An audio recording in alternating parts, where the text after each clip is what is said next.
And you got the other girls who are like, listen, I'm not a fucking stupid bimbo.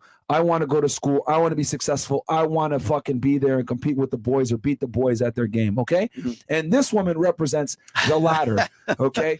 This is a doctor in a high, very successful Dr. Culver here, right? And we use her profile because a lot of women look up to this girl. You know, she's a typical, how do I say this? Empowered. Yeah, indoctrinated, empowered woman that is a career, a careerist, a career-oriented individual, I should say.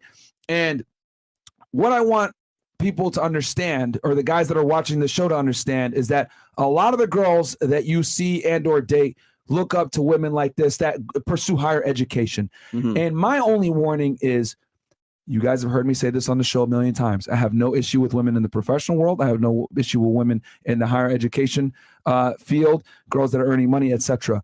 However, we got to keep it 1,000 and let women know the cold hard truth that your career will hurt you when it comes to the concept of finding a man, getting in a relationship, and ultimately getting married. And we know that marriage is a very large predicator, aka a woman finding security, right, is a very large predicator on her overall happiness. So if you're going to pursue education and earning money and becoming successful, understand that a consequence of that is that you're either going to A, be single, or B, have to settle on a guy that is probably of potentially a lower value, and your hypergamy is not going to be satisfied to a degree.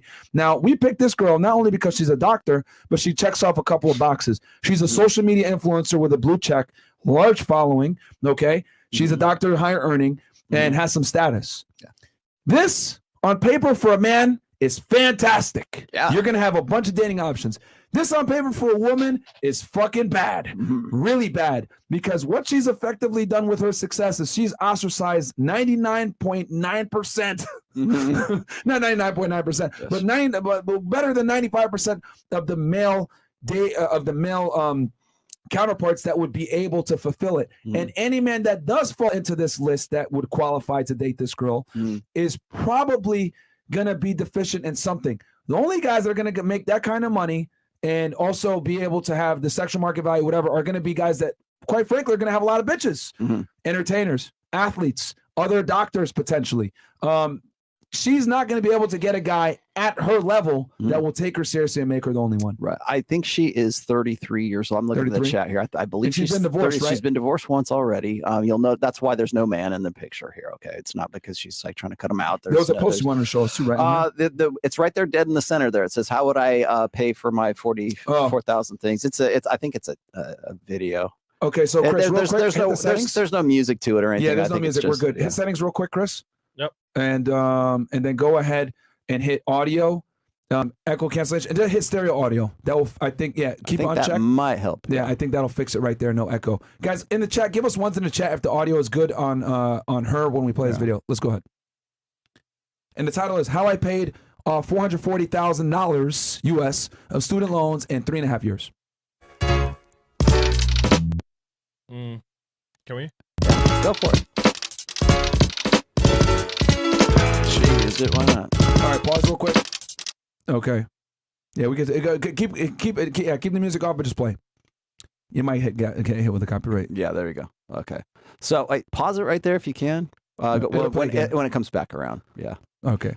So she goes, how I paid off $440,000 of student loans. Okay. Now remember, student loans is a big deal these days. Wait, echo. Okay. We're getting. There's no sound, so it's about. Yeah, there's no sound on it right now. So so I negotiated. Okay, I negotiated for a higher salary, right?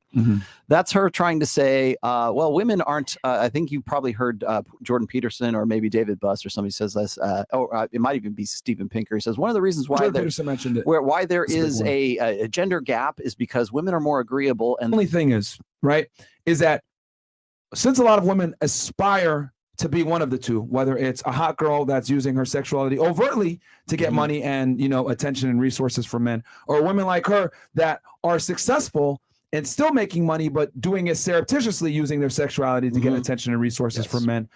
Both women basically have the same end goal of getting the highest status guy that they can get. They're just using different tools to do it. And my argument is that what's going to happen, guys, is that girls or women that follow this trend don't understand the basic concept that men and women are different, and guys don't necessarily care about your money or your clout or your ability to create your own security. That's great for you, but it doesn't necessarily help men. And the second part of that equation is the more money you make and the more status you acquire, the higher your propensity to be single. And I don't think women understand that this is what comes with the territory of success. On paper, if you take this doctor and attribute that to a man, it's fantastic. 33 years old, doctor, making that kind of money. He's on his way up. He's on his way up. Fantastic. Woman having this, very bad. Very, very bad. And what's happening is a girl like her is going to follow in the footsteps of the Pliskova, right? Who we were discussing earlier, because this is a woman that had fame and status and everything else like that back in the fucking like 80s before social media was a thing, and she's losing her mind. Can you imagine this girl in 20 years? What I see this, she's gonna go crazy. Her Instagram is it serves three purposes. The first purpose is that she's an influencer. She makes money off of this. That's number one. She's on there, and young women. She wants to be a woman that other women aspire to be. Yeah. Okay.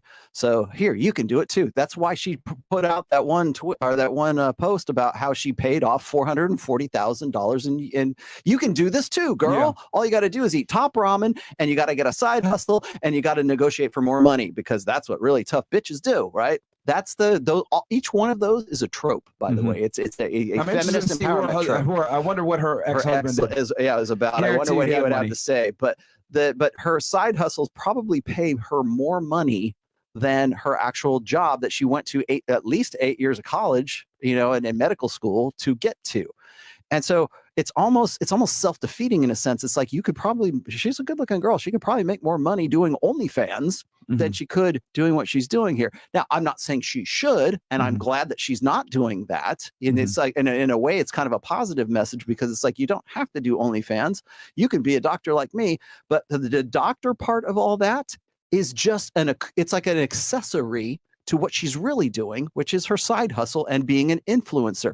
I'm a doctor. Doctor is just like the costume. She's like cosplay, right? She's a doctor. Oh, great. Point. But her real personality, remember we talked about Ziggy Stardust, her real personality, her online personality is her Instagram profile, right? So that's who she really is, but she wears scrubs, and occasionally she wears something hot, and she wears scrubs?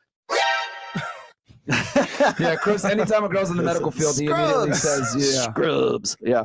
That she's wearing scrubs, but the scrubs is almost like she's LARPing, right? Live action role playing. It's like she's cosplaying a doctor. And that's just sort of like, oh, and I'm a doctor too. See how great I am? But really, here, buy my cosmetics, buy this, buy that, buy what. I'm doing affiliate marketing, which she says, I did a side hustle. I would guarantee you that those side hustles make her more money than she makes in the medical field, which is kind of sad when you think about it, because she should be making money that would outclass that. And I'm glad she has a side hustle. I'm glad she likes her job and her career. But you're right. It's a net disadvantage, at least in the sexual marketplace. And the older that she gets, she's become the man that she wanted to marry, right? She become the guy who is, I'm sure she would love to be in the medical field and marry a guy who's a doctor, who's maybe not an OD, but he's like an ER doctor. He's a radiologist, or we talked about this with Dr. Red Pill. Yeah, exactly. Women that are doctors, actually what we were discussing with Dr. Red Pill was women that are doctors that are involved, especially that are in specialties or whatever,